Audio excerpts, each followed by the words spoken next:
This video looks at the Amiga version of Geoff Crammond's Formula 1 Grand Prix, the game that started the now legendary Grand Prix series, which were, and some will still say, the best Formula 1 simulation games available.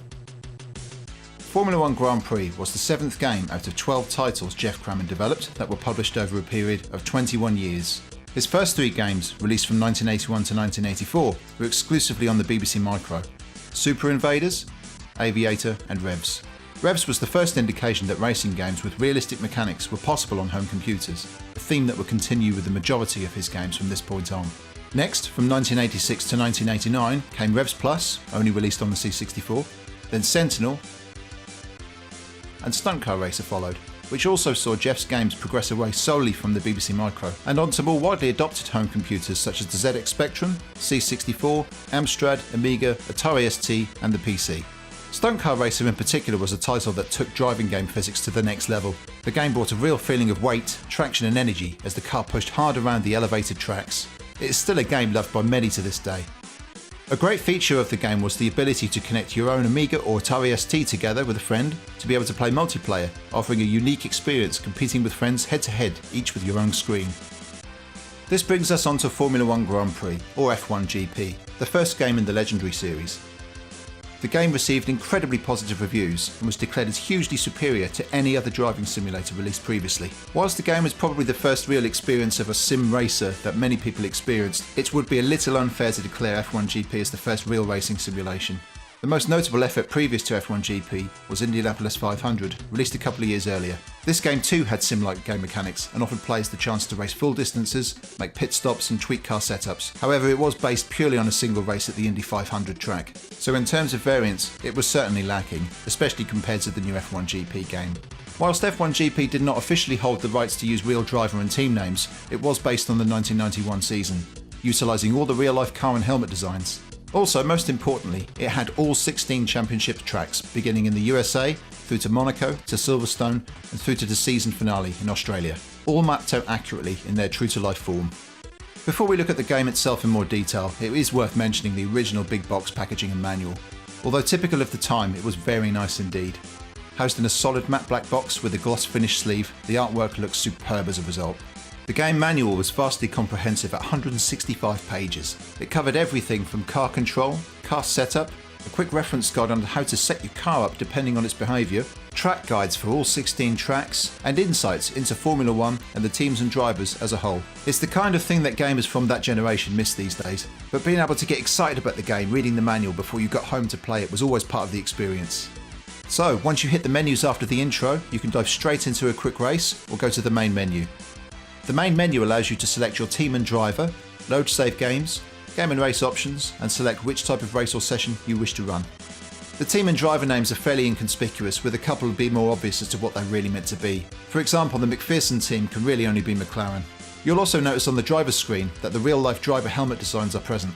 A great feature is that you can also type over the fake names with the real-life versions and save them, so you can return to the game complete with the real-life names later, which was really convenient and a nice touch at the time. The game itself offers driver aids, which allows new players to ease themselves into the experience by offering auto brakes, auto gears, self-righting spins, indestructible cars, show and hide the best racing line, and also suggested gear for the corners. These can all be activated or disabled in the game with the F1 to F6 keys, unless you are playing the game on a higher difficulty level, where it will then force you to have some or all switched off by default. Once you get to the track, you have car setup and tyre choice options. The tyre choices are easy. They range from A to D, which are the hard to soft compounds, Q for qualifying tyres and W for wet. The softer the compound, the quicker they wear down, relatively based on your driving. The qualifying tyres do last you a couple of laps before they seriously start to degrade, and the wet tyres are obviously only meant for one thing. If you accidentally put on the wrong tyre choice, such as the wet tyres in the dry, they certainly do not perform well, and you'll need to pit as soon as you can to switch to a dry tyre as soon as possible. Car setup modifications allow you to modify wing angles, brake balance, as well as the gear ratios. If you are running full race distances, getting your setup and tyre choices right were absolutely pivotal as to how you performed over the 80 or 90 minute full race distance. Setting your car up so it turned in with a lot of oversteer and driving aggressively would mean that your tyres would ultimately suffer, meaning more pit stops. But this is where F1GP really shined compared to older games. You could plan a 3-stop race on softer tyres, drive aggressively, but then have a series of backmarkers hold you up over many laps, or you may damage your car, throwing your strategy into complete disarray. There was a fair amount of deep thinking that went into races before and during. This is what made F1GP hugely satisfying, to be rewarded with a good result after investing a lot of time practicing, qualifying and running a full-length race. Knowing you made the difference, tweaking car setups and getting more experience than at one with the car on the track. The game itself looked pretty good given the power available at the time, with frame rates being the only bottleneck to the enjoyment. This is more of a factor on the Amiga and Atari ST versions, which only run at 8 frames per second, whereas the PC version could run up to 25.6, making for a much smoother experience. It's hard to believe in retrospect playing the game at 8 frames per second and enjoying it as much as I did. You are able to switch between 3 detail settings, so running at minimum detail on a 68,000 Amiga seemed to help deliver a more consistent frame rate. One way to increase the frame rate slightly was to switch your Amiga into NTSC mode. This was easy enough to do from Kickstart 2 onwards by holding both mouse buttons down on boot. The game sound was pretty solid too. Engine noises in games at that point were not that great, although in my opinion Indianapolis 500 had a really great engine sound.